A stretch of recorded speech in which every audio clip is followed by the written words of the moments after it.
Hola Francisco, ¿qué tal? How are you? Hi, Luis. Good. Thank you. Thank you for having me. I'm so excited to sit here and speak with you. So you are in New York. Ever since COVID happened, I've been like using Skype. So it's Hmm. like my reach has expanded. So when I get to speak to Oh a New yeah. Yorker, it's like, oh right, they're artists in New York. Where in New York are I know. you? Yeah, but it exactly. I was gonna say it probably still feels like we're super far away from each other because I'm in northern Manhattan. And I live I'm in in Williamsburg somewhere. Like, yeah. So it's still we're still really really far away despite being in the same city. You know what I mean? yeah, totally. Yeah. And during this It's whole COVID, it feels even bigger. You know what I yeah.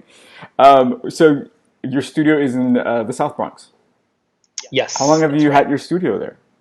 I've been there. I think like 2 years, a little bit more than 2 years. I want to say. I think. No, wait. I don't remember, but it's or something around that time. Yeah. That's awesome. Yeah. What's that been like? Yeah. It's oh, life changing. Yeah. It's a huge game changer for me. Yeah. I mean, for the longest time, I had my studio at home, and I've had different setups. I moved around a lot for a couple of years, and each apartment, each setup was a different situation. So nothing was really quite stable, and I just couldn't work big. I couldn't. It Yeah. was extremely limiting. I mean, let me tell you, I think having a studio at home is like a huge privilege, and it's incredibly important. I think to have anything, any kind of setup, even if you just have a little desk space, that's all you really need. But I got to the point where I outgrew years and years and years of doing that. And so I finally was able to rent my first studio in New York Oh City. wow. Prior to that, I've had studios in other places, but through residencies or other programs.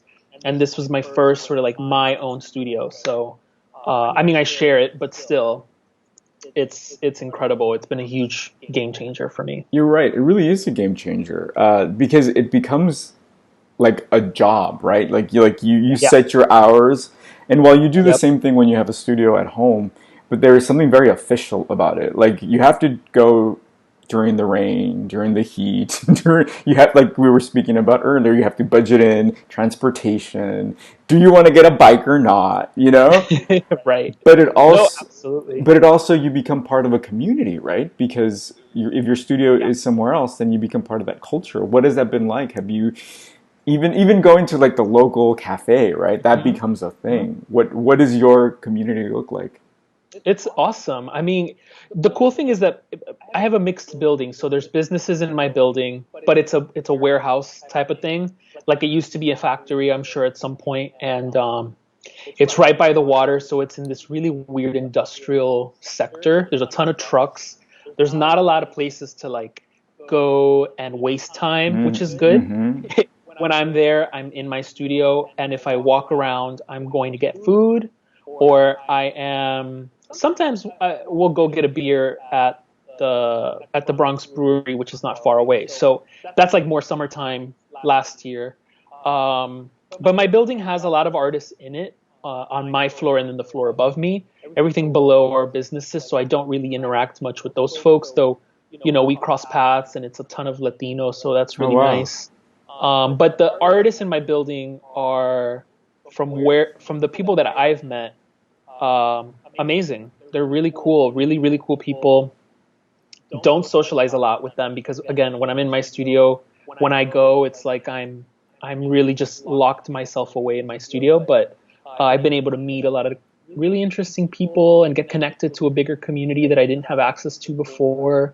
And even like meeting folks who have then become collectors that live in the neighborhood. So I've been like literally walk my painting over, and deliver it, and it's like, hey neighbor, I love that. that's super cool. Yeah. Yeah, I have my studio at home, and I'm like so happy because I can really produce and not, I could work out at home, go to the studio, which is kind of like the new normal, I guess, for everybody.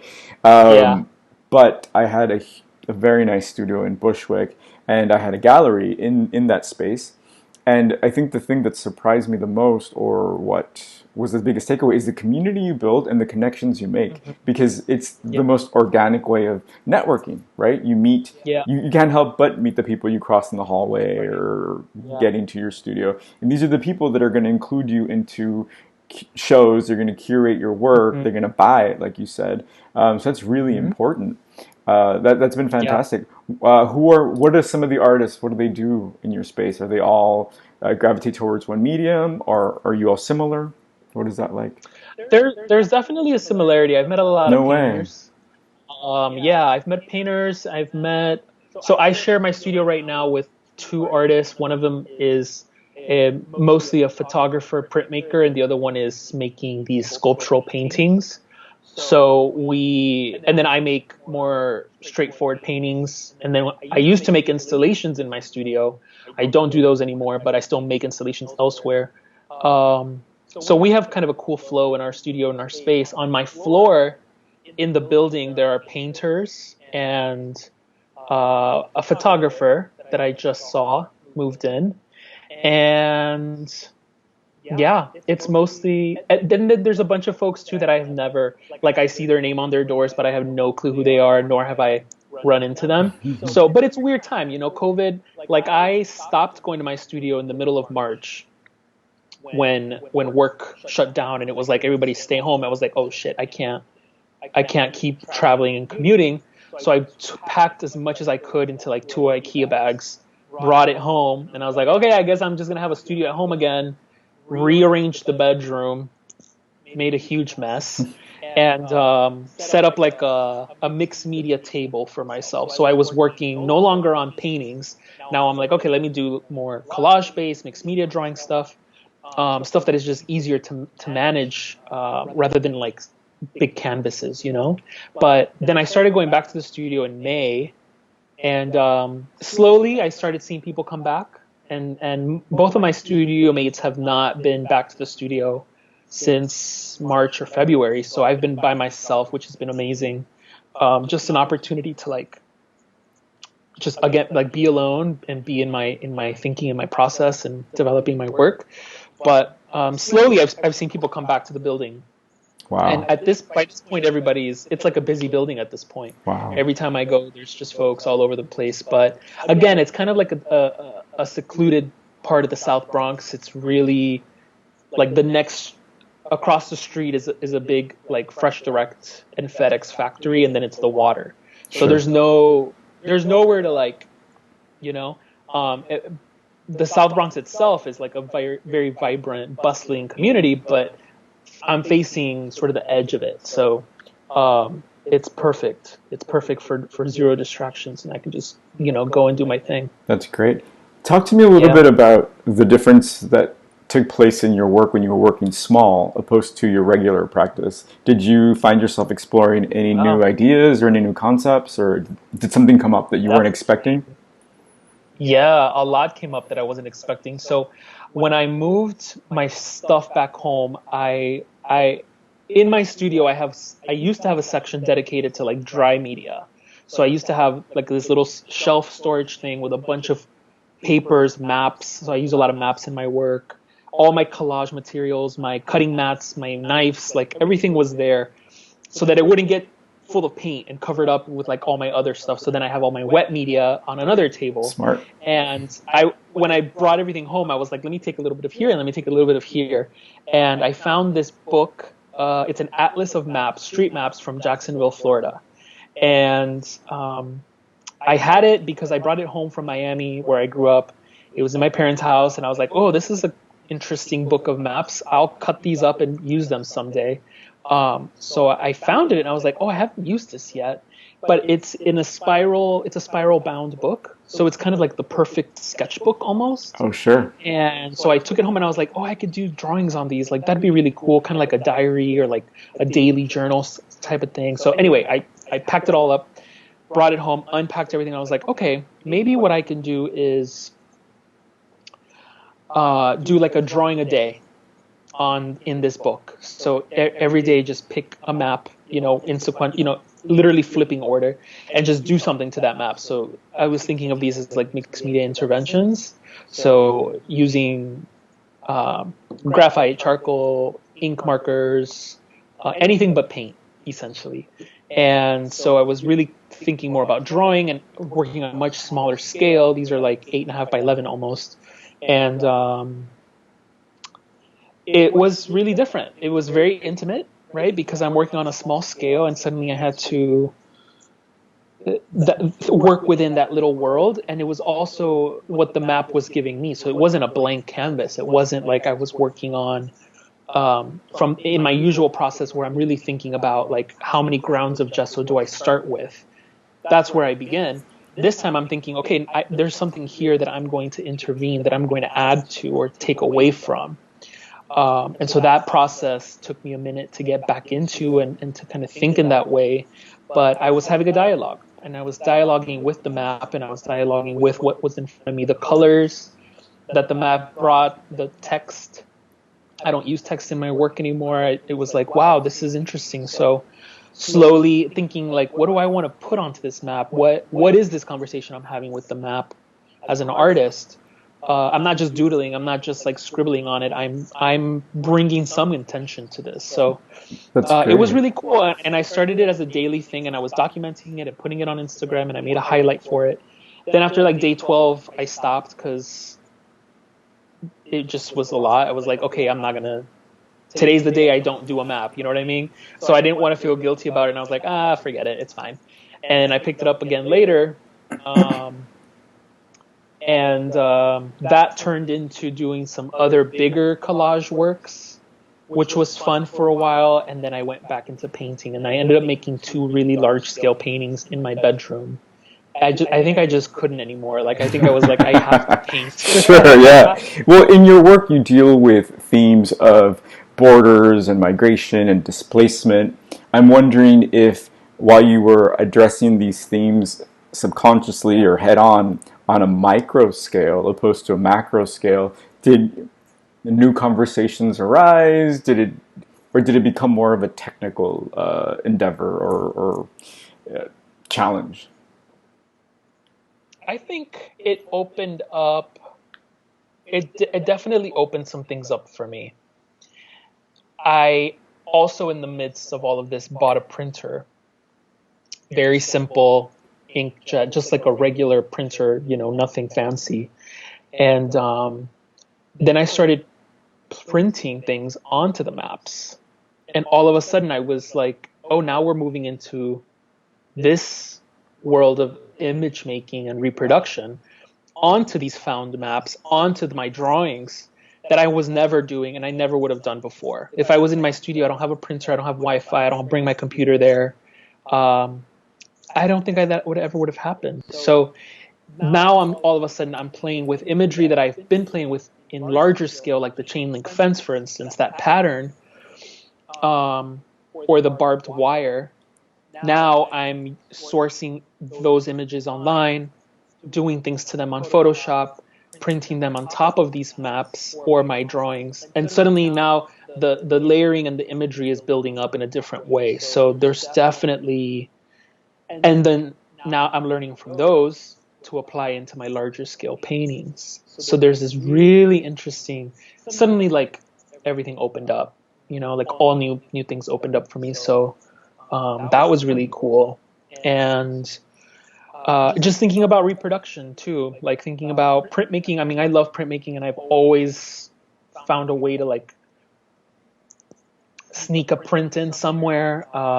Since I was young, I've loved printmaking, and I started doing these not mono prints, some like linoleum cuts, and then I was reproducing those on the computer. So I was printing on top of my prints to just make more, essentially. So I have these ideas now for installations that I want to make using printed reproductions That's of my amazing. works. Yeah, so it's like all these new things are opening up for me. Let me ask you, I kind of want to go back to something you said a Hmm. second ago that kind of jarred me a little bit. So you said you don't have any Wi-Fi in your studio. Is that Is that a choice, or is that a choice, or is that the circumstance? Is that a choice or are you just broke? Um, that's a choice. Yeah, Okay, we so the building we does when we have. first no no the building does not have Okay, so internet. My that's studio did not come with Wi-Fi. Yeah.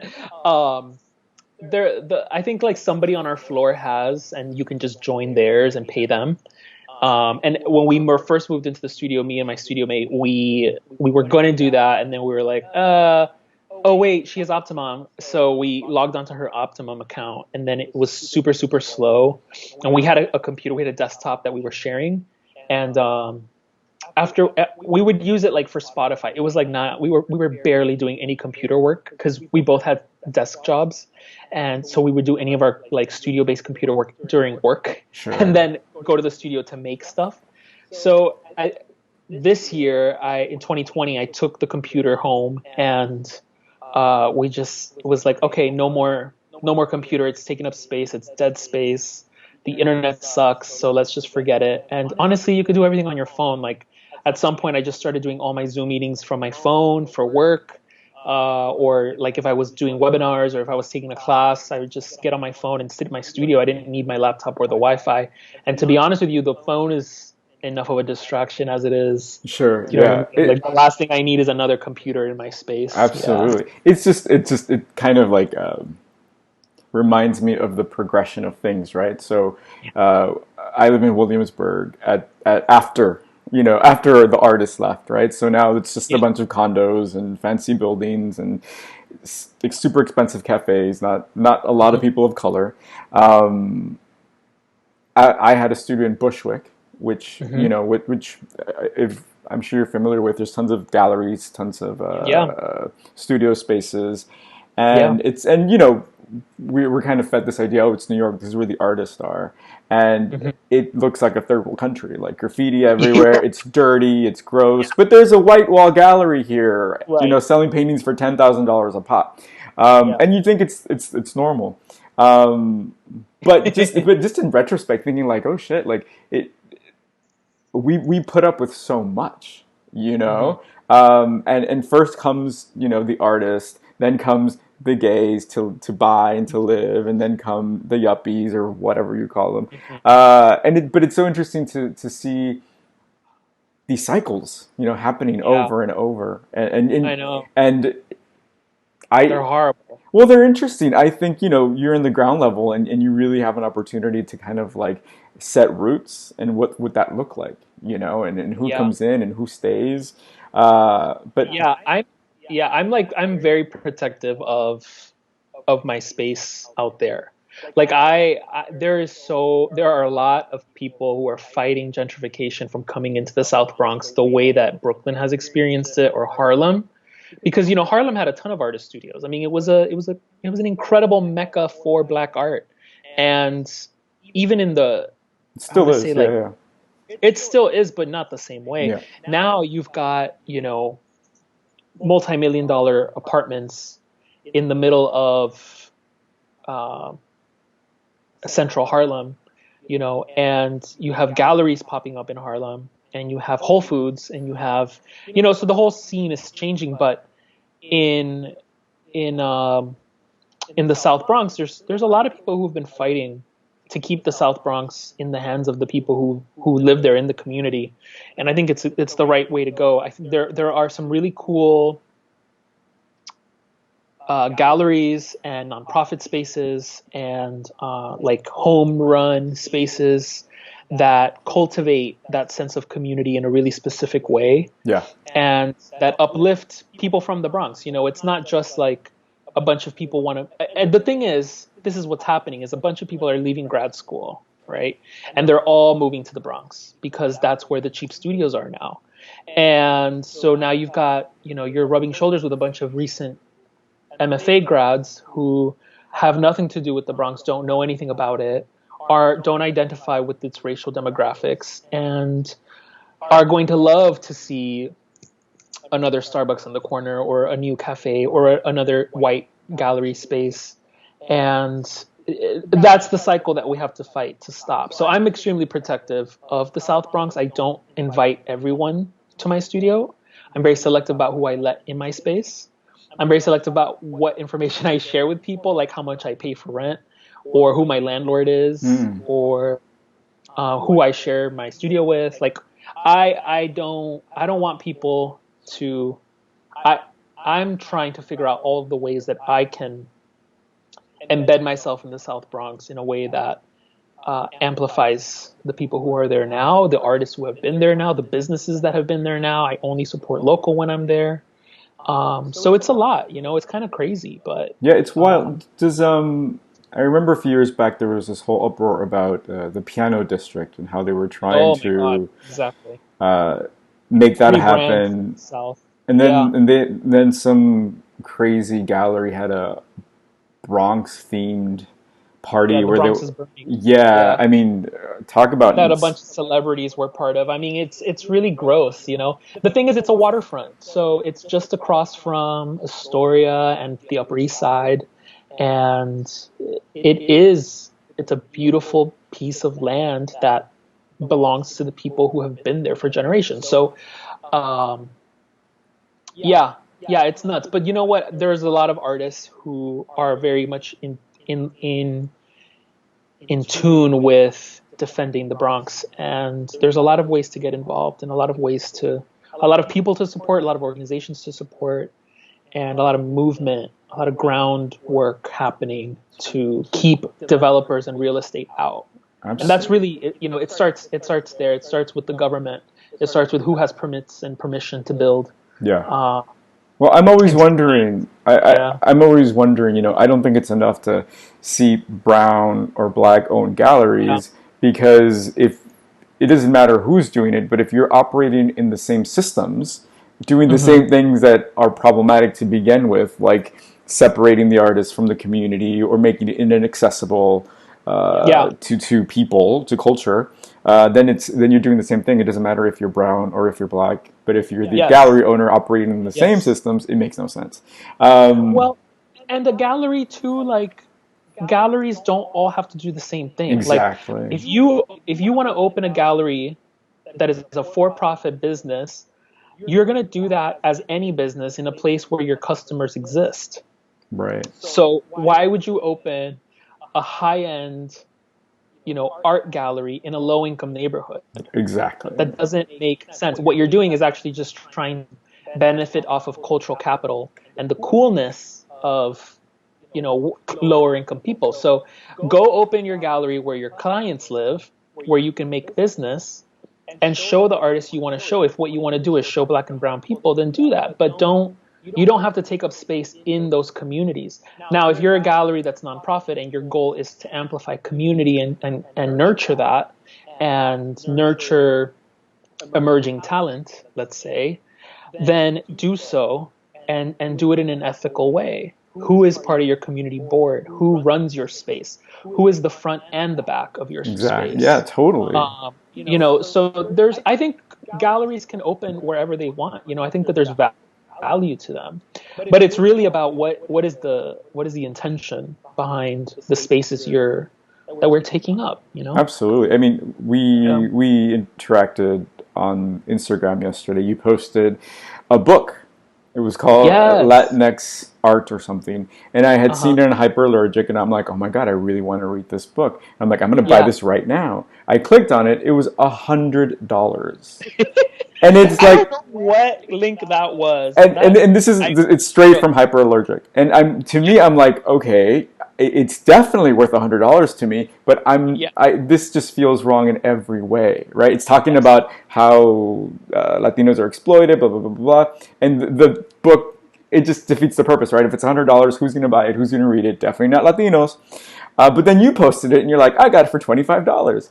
So it's this ridiculousness of playing the same system, the same games that are Yeah. counterproductive to what we're trying to do as artists or Yeah. as people of Yeah. color, right? Yeah. So talk to me a little bit about your work. What was your first experience in art? How did that happen? Um, I was 4 years old. My earliest memory of being alive, like a human, a conscious human being, is drawing on a little. You know those. remember those little, it's not an Etch a Sketch, it's the one that had the two little wheels and you would turn it left and right and go up, Sure. up, down, sideways. That was my first memory. And it was Christmas. I got one of those for Christmas. And that was, you know, that and the one that has the magnet strip where you would draw and then swipe it clean. And I used to be obsessed with Ursula from The Little Mermaid. So Oh my God, of I used course. to draw. That was like I used to draw that, and then when I was very very little, I used to draw nativity scenes. And I know, weird, right? I, And I thought you were going to say horse. nativity scenes with Ursula. That would be No, amazing. I don't think I ever combined my genres. It was like Ursula, nativity scenes, and horses. And we had horses when we lived in Ecuador, and I used to love drawing those three. Those were like my three go-tos. But Wow. I grew up. I know I grew up my whole life making art. And when I moved to Miami, when my family moved to Miami, we my second grade art teacher, Darla Koski, whom I adore, and she saw something in me and had me apply to a magnet art school in Miami for third grade, which is the earliest you can get into, you have to audition What? for. So I started third grade in a magnet art program, public school, but like a specialized arts elementary school. And then I did middle school, and then I went to high school, and then art college. So it's my whole life. I love Darla. Wow, that's I love her fantastic. too. That's amazing. No, Yes. every time I think of Miami, I think of like it's the capital of Latin America, Hmm. right? Can you tell me a little bit about what that was for you like growing up in Miami? Because there's all this, there's a sexiness that is attributed to Miami. But for me personally, I Yes. see it as wow, the Latinos who are from Miami seem super empowered, and it comes from this like weird like yeah we know we got it because we got it, Yeah. opposed to the Well, angry Latino in New York yeah. or like the the Hollywood Latino in LA. Yeah. It's definitely, yeah, right. There's definitely these archetypes. It, I didn't know how to process Miami until I left Miami. Yeah, that makes sense. Like my experience of Miami not living there anymore is very different from the one that I had growing up there because you grow up in a space. First of all, when I was, I'm 31 now. When I was growing up, and I left Miami when I was 18, I went to college in New York. So technically I lived there from when I was 5 to when I was 18. And when I was a teen, and when you're younger than a teen, you don't have the language back then to talk about things like, the identity, the way that we talk about identity now and the way that we talk about politics now, the way that young people do, did not exist when I was that young. Right. It I don't know where it was. If it did, it wasn't where I was. Sure. It wasn't in my community. So there was no awareness of the dynamics beyond like, oh, what country are you from? Oh, I'm from Ecuador. You're from Venezuela. Cool. That's it. End of story. There is no more discussion. Everybody is Latino in some way. And if you're not, if you're white American or black American, if you're black in Miami, you're probably from the Caribbean. If you're not, you're an exception. And if you are white American in Miami, you're either Jewish or somehow you wound up there, and then there's always a question of why are you here? But when we were younger, and then there's a huge Asian community as well. And when I was growing up, I was in extremely diverse neighborhoods, schools, classrooms, everything. Everything was hugely multicultural, multi-ethnic.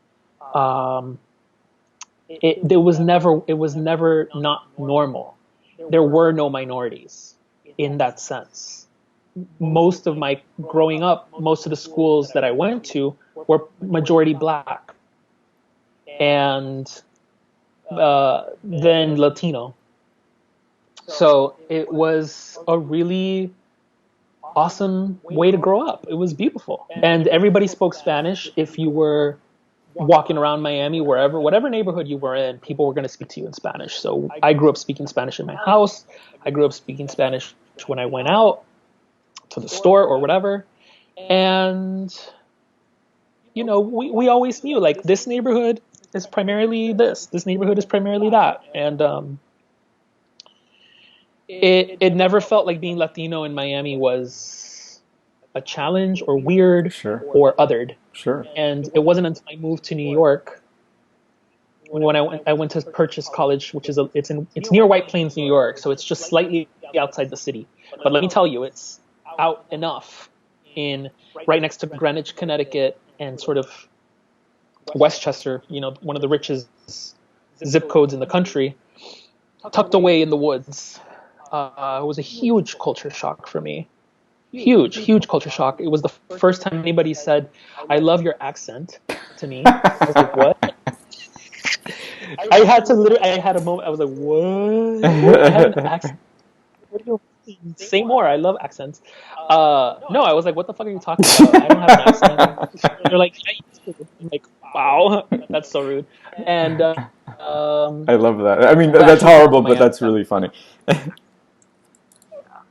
Yeah, it was a huge adjustment. My first year of college sucked, Well, and I had weird groups of friends. Yeah.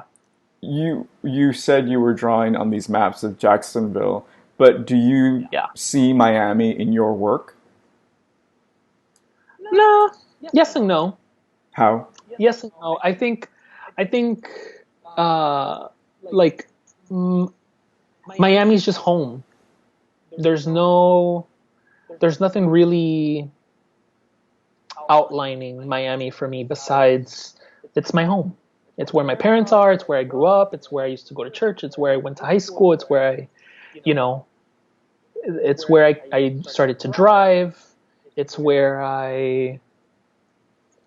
go to the beach, play volleyball. Like it's not really anything else besides that space for me. I don't have a sort of critical approach to it in my work.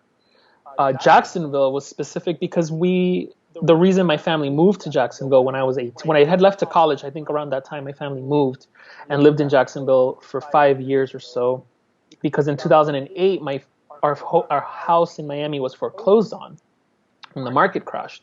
So we had to move, and that was the place where my dad found work. So that is the only reason we left Miami. Thankfully, my parents are back in South Florida now, and my brother Wow. bought a house there. So I'm really, really glad to be near my family again. I have some cousins there, and I go as much as I can. But for me, that's why Jacksonville is such a specific uh, plays such a specific role in my work and thinking about displacement and dislocation.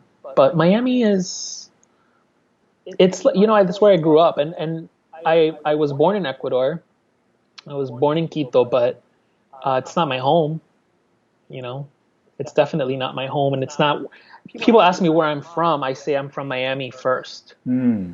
I say I was born in Ecuador, but I'm from Miami because that's the truth. Yeah. And then do you get that? Yeah. But where are you really from? I just say I'm from Miami, but I was born in Ecuador.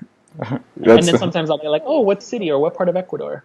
And I'm always surprised that people know anything about it. So I'm like, "Quito," and they're like, "Oh, nice. I'm whatever, whatever, whatever." so. Tell me, Yeah, who when you make your work, who is it for? Who's the audience? it's always for me. Hmm. It's always for me. I think that there's always an audience. I think that my work, um, there's many layers to my work, and there's many ways of approaching my work. And I think that you can read my work in any number of ways. I think that there's meaning in ways that I'd have never even come across yet. So I know that my work can be appreciated, and it's appreciated by many, many different types of people. And I think that as long as I'm making work that I connect to, there are going to be people who connect to it and connect to me. And I love that my work can cross borders. I love that my work can supersede these sort of like boxes that sometimes artists are put into. My work is not just like hashtag immigrant art or hashtag Latinx art or whatever. It's also abstract. It's also mixed media. It's also, uh, you know, using maps and collage and installations and immersive experiences and um, Well, it's very subtle. I found yeah. the your use of the chain link fence really graceful, I want to say. There's something really beautiful about it and how you were able to manipulate that constantly, Yeah, right? Because that's part of your yeah, visual vocabulary. yeah, How did you arrive at that? yeah. The chain link fence, such It's it's a painful. I weird. mean, it's a really It's painful thing to painful, yeah. look at, but the way that you It, present it, it takes it beyond the pain. yeah, and it's let me tell you, it's painful to like draw it and paint it. It's very it slows me down as an artist. It goes against my nature, which is a more active, abstract gesture. But the chain link fence. So I have been questioning borders and working with this idea of borders and the hybrid identity in my work for many, many years, since college, before college, even. And I stopped sort of exploring physical borders, imagery of physical borders or the wall for a number of years. And I started using text, I started using pattern. I was looking at like textile designs from Ecuador and trying to make some connections. And I was cutting a lot into my work, and I was working on paper and canvas, very mixed. I've always been very mixed media. The cutting created a fence effect because now you're looking through the painting or the piece, right? And I was always really interested in that, and I've created big installations where you're looking through a wall that is a painting, and you're looking through the text that I cut out. And so I've always liked that idea. I've always also been really amused by the fact that the frontera or the border at the Mexico and U.S. border is a fence. And for the majority, it's just a stupid fence. So I've always been amused at that idea, and the chain link fence became a way to explore that again. Um, and it gave me the ability to sort of like see through it. And so suddenly I could think about the fence conceptually as what's on both sides, what lies on both sides of a border, and this idea that it's just not a permanent uh, fixture, that a fence can be broken and that a fence can be, that is weak, to be honest, or self-destructive, right? Like it will decompose over time. Um, and it also became more recently like a fishing net. Hmm. And so the pattern of the fence and through the gesture of painting it became a net, like for fishing. And I realized all of the connections then that I was making between the water, the land, the sky, the celestial. Those are really important to me. And the forms that you see in my work come from from those shapes. So they look like water, they look like waves, they also look like clouds, they also might look like a shooting star, or they look like islands, and they represent all of that. They represent the things that are not constant or fixed in the world. And for me, that's an immigrant. And so in many ways, the fence and the fishing net become symbols of the borders that are placed on us or that we place on ourselves, but also the way that we can trespass them and the way that we can defeat them, or in the way that they're really impermanent in and of themselves. So they become this beautiful pattern. They also represent this horrible, political structure, history, um, but in a very delicate way. Yeah, very delicate. I love that you kind of question its strength, right? Because it's literally a chain link fence from Home Depot or something. Uh, Yeah, yeah, yeah, and you almost turn it into lace, which is kind of yeah, beautiful. So that's nice. yeah. Yeah, I really love your work. Thank. To close, I'm just wondering, what advice do you have for someone who's just getting their studio practice going? Yeah. What makes a really good studio practice in your opinion? Discipline. I think you have to show up. You have to commit to showing up, and that's it. You don't have to commit to anything working or anything coming true or success in whatever way we've been taught to think of success. You just have to show up to your studio. Yeah. That's it. Just go, just show up, just make the work. everything comes after that. Nothing can happen if you don't have work made. You know what I Sure. mean? You can have all the connections in the world, you can all the money in the world, you can blah blah blah. If the work is not there, it's just not going to happen. So I think the first, that's if nothing else, just show up to your studio and make something. And the beautiful thing about a studio is that it doesn't ever have to leave your studio if you don't want it to. Mm-hmm. You can throw it away. I can't tell you how many times I've painted over my paintings over and over and over and over, um, or just straight up thrown them away, or whatever. But your studio is your studio, your rules, and it's your world. It should be your sanctuary. It is for me, at least. Yeah. It's your space to be your fullest self and to make all the mistakes you want to, but also the place to find it, to find yourself, to find your voice. And none of it happens if you don't show up. So just get your ass to your studio. I love that. Francisco, thank you so much for taking some time and talking to me about studio in the Bronx. And I love your work. I hope to see more of it. Thank you. Thank you so Cheers. much. Bye.